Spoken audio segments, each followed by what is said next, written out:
Hello! So the year is halfway over. It's June, which means it's time to talk about the best makeup of 2025 so far. I tried some fantastic makeup this year so far, high-end, luxury, and drugstore, and I managed to narrow it down to the products I have sitting here in front of me. These just stood out to me more than others, even other products that I really like, and I'm excited to share them with you today. Welcome back to my channel. Welcome if you're new, and let's go ahead and get into these best of the best products that I've tried so far in 2025.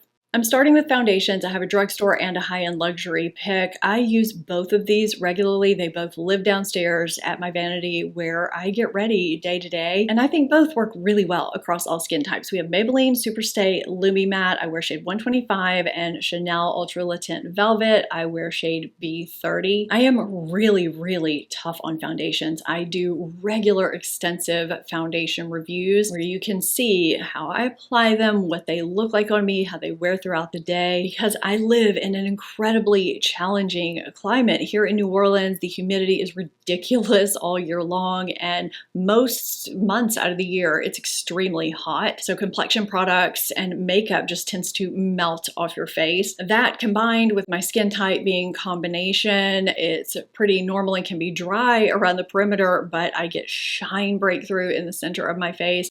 It's a big challenge, and both of these performed beautifully for me on all areas of my face, the dry, normal, and shine prone areas. They apply and blend out quickly and easily, and they're smoothing and blurring on texture and pores, and they don't settle into fine lines or settle into pores as the day goes on either. With the Maybelline, I can build it from medium to medium full, and it looks beautiful and natural with a satin matte finish before it's set, and then after I finish my makeup and set it with translucent powder, it turns into more of a natural finish with a hint of luminosity. And Chanel, I can build from sheer to just above medium coverage depending on how I apply it, and it looks so incredibly skin-like. It truly just meshes with your skin in the most beautiful way and gives a soft matte finish that's so flattering across all skin types, even dry skin and mature skin, because it softens everything. It just softens your texture. So the Chanel was actually a reformulation, one of the very few reformulations I've been happy with, and both foundations really stood out to me in 2025. So those are my summaries of both foundations. You can check out my full thoughts in my full video reviews down below. I was not prepared for how much I was going to love One Size B12 Base Thinner Vitamin Pearl Serum. This is such a beautiful product, and it looks like I've used none because you only need the tiniest amount, and it's sort of a niche product. It's not something I use every day, but when I want it, I want it. This is a, what do they call this? A foundation fortifier and mixing medium. It's not something I use every day, but when I want to add a hint of luminosity to a matte foundation, or if I find a foundation a little bit drying, I can add this in there and it turns it into more of a lumi matte finish without thinning out the coverage or changing it in any other way. It's so beautiful. It just has this lustrous pearl finish without glimmer. It is infused with nice ingredients, vitamins, and antioxidants. So your skin is being moisturized, protected, plumped, without any added greasiness or anything like that. And you can, I hope you can see the very soft pink gold luminosity. It's not sticky at all. You can also use this under foundation if you want. I suppose you could use it as a highlight too. This is just, for me, the perfect foundation mix in when I want a little bit of glow without any dilution, without changing anything else. It's exactly the product I've been looking for forever.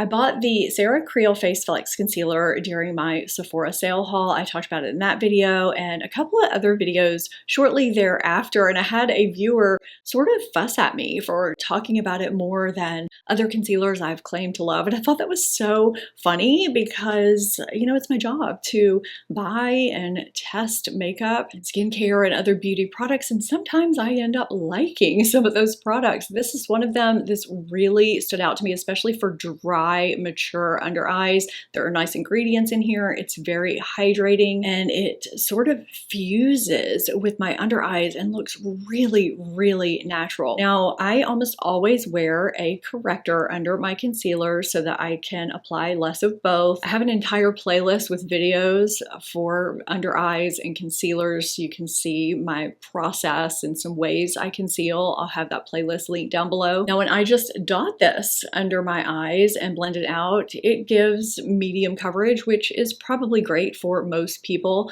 I need more medium full coverage, so I like to dot it and let it sit for a little bit and thicken because it is sort of a thin, creamy concealer. I'll just let it sit and do some other things on my face in the meantime and then blend it out. And when I do that, I can get medium full coverage out of it. I also like to use it on my face. It does a nice job of smoothing and concealing my face. I think I have shade 3. I don't have my glasses on right now. If it's different, I'll put it on the screen. Shade 3 is not a brightening under eye shade for me. It's very close to my face shade. It is beautiful if you want something that is going to blend in and look natural and seamless and keep you hydrated and not start to look dry during the day like so many concealers can. It also doesn't fade during the day, which is another great thing. And if you are someone who isn't prone to creasing under your lash line, this may be pretty self-setting for you. I crease almost immediately under my lash line and this doesn't crease on me right away, but I still need to set it in every other under eye concealer I use. But I was impressed with how long it took to moderately crease right under my lash line. It's a really, really beautiful, natural looking skin-like concealer that actually covers.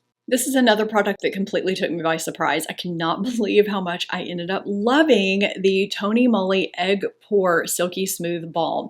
This is a primer that could be in smaller packaging, but what's inside really did it for me for my shine prone areas. So if you have normal to oily skin, this is going to be for you, especially if you are wanting to smooth your texture and your pores and control shine without drying your skin out. And I'm hoping I can find a clip of me applying it. I'm going to try and show you here on my hand. It has this kind of solid, almost crumbly texture that you scoop out. And when you apply it to your skin, it wants to crumble. And the first time I started to apply it, some of it did crumble off my face. And I figured out very quickly that when you apply it, you need to really press it, sort of smush, press, and blend at the same time. And when you do that, it smooths your texture and your pores look minimized while it mattifies without making you look flat, and it controls oil and it hydrates in the process. Now, I wouldn't say it hydrates enough for someone with dry skin. However, it's never dried out my dry areas, but my hand feels so smooth right now. This is such a great primer for hot, humid days, or if you have a foundation you love to wear that gives you more breakthrough shine than you like during the day, or for powder foundations that give you breakthrough shine. This is so good. I want to mention this really quickly. I just talked about it in a very, very recent video, so I'm going to keep this short. The Innisfree Matte Mineral Setting Powder. If you're looking for a talc-free setting powder that's very finely milled and translucent that minimizes shine while minimizing pores, this is a good one. It's good to set with as well as touch up with during the day. I do wish the packaging was a little bit different because it just gets messy here on top of the sifter. This does a fantastic job of blurring your pores and sort of airbrushing your skin without any coverage whatsoever and controlling shine without caking up on your face. And it's also small and compact. Innisfree has some really nice products and I tried this recently. I keep reaching for it. It's really, really good. I'm getting some powder dust. It's not even dust because it's so finely milled. It's like powder smoke that's coming out from the package, but it's really, really nice and good if you have sensitive skin too. I know I'm a broken record with this Laura Mercier bronze color infusion. I just can't stop reaching for it, and I think it gives such a warm, summery, bronzy glow so quickly, and it's a great multitasking product. I have it in shade 20 and 30. Most of the time, I'm swirling both shades together and just sweeping it sort of all over where the sun hits, and I use it on my eyes too. I didn't do that today. We're going to talk about that here in a minute, but I have also used just the matte neutral warm bronzer by itself as a bronzer and on my eyes, and this soft rosy shade has also worked great as a blush highlight and on my eyelids. It's beautiful, and shade 30 is the one I'm going to be reaching for when I have a little bit more color in the summer. I actually have already worn it, but if you're light, medium, or kind of a deep light shade like I am, shade 20 has been working really great for me. If you're wanting just a one-step bronzer, blush, blonzer look, it's so easy and so beautiful with no glitter, no glimmer, just a soft, mildly radiant sheen. The Physicians Formula Butter Glow and Go Multi-Use Stick is such a great launch from Physicians Formula. I feel like it's been a long time since I have said Physicians Formula has had a really great product, and this is such a standout from them. So the shade that I have is Sun-Kissed Rose, and you have a stick bronzer contour on one end with sort of a velvet finish, and then on the other you have a glowy blush. I always prefer to apply cream, bronzer, or contour over my skin or over foundation before I set my face with powder, but this blush, I have applied it over my skin, over foundation, and even over powder, and it applies beautifully, and this lasts through the day. It doesn't fade. There are several shades to choose from. This one is beautiful on my skin tone. It blends out beautifully, and I was about to say it lives in my vanity. I reach for it regularly. I could say that about all of these. That's why they're in this video. I don't necessarily think contour sticks, contour products are super exciting launches, but those are the types of products that I like to have staples of that are just tried and true and really, really good. And the Anastasia Beverly Hills Smooth Blur Contour Stick is a really, really great product. I have it in the shade Shadow.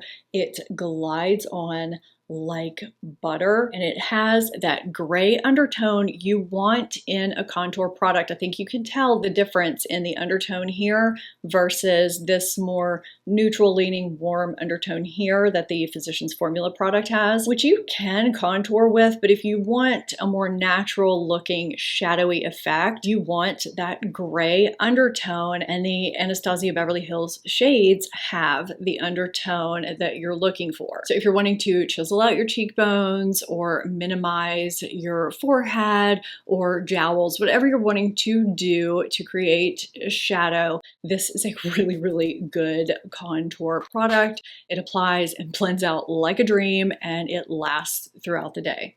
I forgot a complexion product. I have to mention it because it's fantastic. It was in my most recent new drugstore makeup launches that are worth your money, or whatever the title was of that video. The Catrice Magic Shine Eraser Gel to Powder. If you do get shine breakthrough during the day, this is so good. If you're not wanting to deal with powder, you just dip your finger lightly in this and tap, tap, tap it over where you have shine. It doesn't cake up. It doesn't disturb your makeup underneath. It's such a beautiful product for keeping in your purse to blot shine on the go. I believe I got mine from Amazon. Catrice is now an online only brand. This is worth ordering if you are someone who gets shine or oil breakthrough that you need to touch up during the day. I have been reaching for this. It has been living in my purse. I have two blushes in this video. I wanted to choose just one, but as a blush lover, that was pretty much impossible, and they're two different finishes, so I figure why not give you a choice? So I have Say Super Suede and Tower 28 Get Set. So the shade I have here on top is Mia from Say. This isn't really about the shades, it's just more about the finish and the formula. I just wanted you to see the sheen of this baked formula.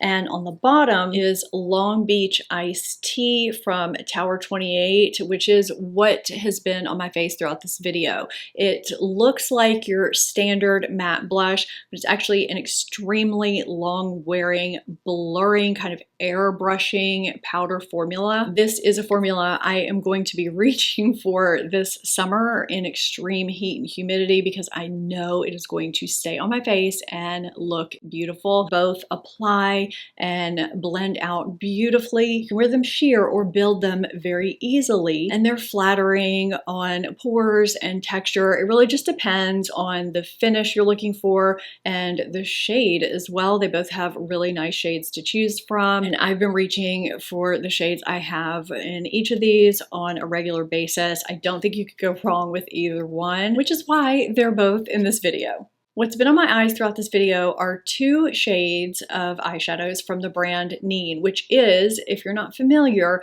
Janine Lobel, the founder of Stila. This is her brand now. And I, so far, have loved everything I've tried, and every time I have on one or more of her eyeshadows, I get asked in the comments numerous times if I can do a tutorial on the look or what do I have on. There's something about the finish, the texture, the glow that these give on even mature lids. They are stunning. There are also nice ingredients in here, so you're actually nourishing your eyelids, and they're easy to use. They have a one swipe formula and you're basically done. I can use my finger. There's also a dual-sided brush that they apply beautifully with too. They blend out, stay all day, and don't crease. I don't need a primer with these. Now, if you have very oily lids, you may need a primer, but I would encourage you to try them without and see how they perform. Now, the shades that I have on today are Blink, which is this really, really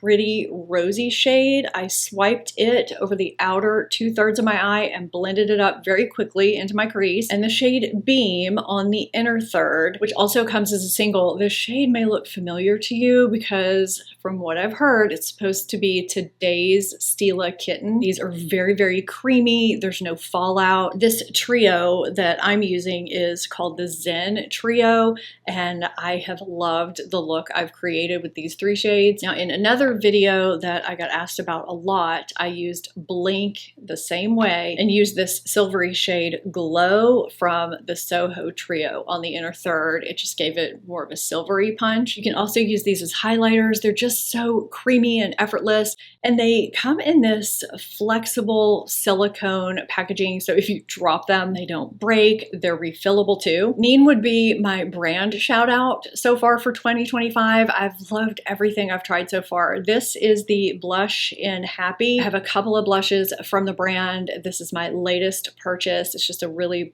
pretty, soft, wearable coral. I think the name Happy is very appropriate, and it's great for this time of year. These blend out so beautifully and wear well throughout the day too. And I have 4 of the Glisten Up glosses. These are fantastic. They have a faint, sweet vanilla scent that I really enjoy. I love that sensorial experience with my gloss, and they have a very comfortable, flexible applicator. They have the perfect consistency. They feel incredibly creamy and nourishing and glide on smoothly. They're flattering on lip lines, and they don't bleed or feather. At least they don't for me. There's no stickiness. They last a decent amount of time for a gloss too, and they're not completely opaque, but there is enough pigmentation that you get something from these. And you get nice glass packaging too. I started out just talking about this eyeshadow, but launched into more from the brand. I've really been enjoying it. I would probably try everything if I could. On a day-to-day basis, I wear a lot of neutral eyeshadows. I line with eyeshadow as well on a regular basis, also pencils, but I use eyeshadow a lot to line with and to smudge out pencil liner. And since I got this Sigma Spectrum palette, I have been reaching in it a lot, almost daily, not even for full looks, just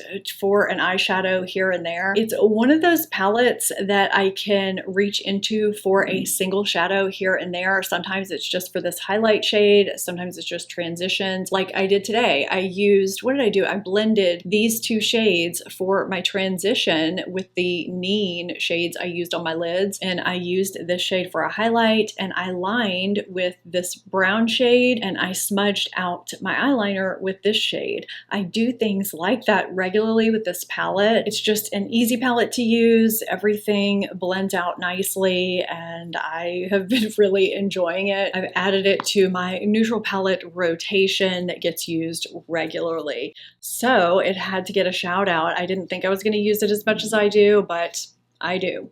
I have two makeup brushes to shout out in this best of 2025 so far video. The Milk Makeup, is this just their foundation brush? I don't know. I think I got this from their website, and I want to say it runs around $20, which I don't think is that bad, especially for a makeup brush. It's the right angle, the right density and softness for skin tints, foundations, blushes. It's just a really nice brush that I keep reaching for over and over. It's added to my brush rotation. And this Sickle eyeliner brush that I got on a whim from Amazon. I thought the shape was really unique, so I wanted to test it out as an alternative to an angled eyeliner brush. And there is something about the thinness and the curve that works really well, especially if you're wanting to tightline with a brush, which I find to be way more comfortable than wiggling an eyeliner pencil into my lash line. This presses eyeliner right into my lash line very comfortably. It looks really natural, and I can flip it around and do a quick flick. It's a great little brush to have, and I bought it on a whim. I use it all the time. I purchased this Farah Hamidi Smudge and Contour, I think that's the name, Smudge and Contour Lip Pencil, because it was suggested to me from some viewers, and I heard it was pretty good, but I thought, is it really worth the price? I do love it. I am going to try and repurchase it when it's on sale though. The shade that I bought is Dew, D-O-U-X, and it's just a really natural, for me, lips but better pink shade. There's something about this formula that is so creamy. It glides on without tugging. It's pigmented enough to where you can overline in a natural way with it, or even your lips out, define your lip line, whatever you want to do, and fill your lips in. It doesn't dry your lips out. They feel good. It lasts a long time if you just want to throw lip liner on and be done. It helps your lip products last longer. It actually makes my lips look fuller. I don't know what kind of magic she put in here, but this is a really, really good formula. I would like to check out some other shades because I've heard some others are good. I think Faux is one of them. This is a luxury product that I fell in love with. So let's talk about this swatch here. This is the Versed, what's the actual name of this? Soft Gloss Tinted Lip Serum that I talked about in a very, very recent video. This is one of those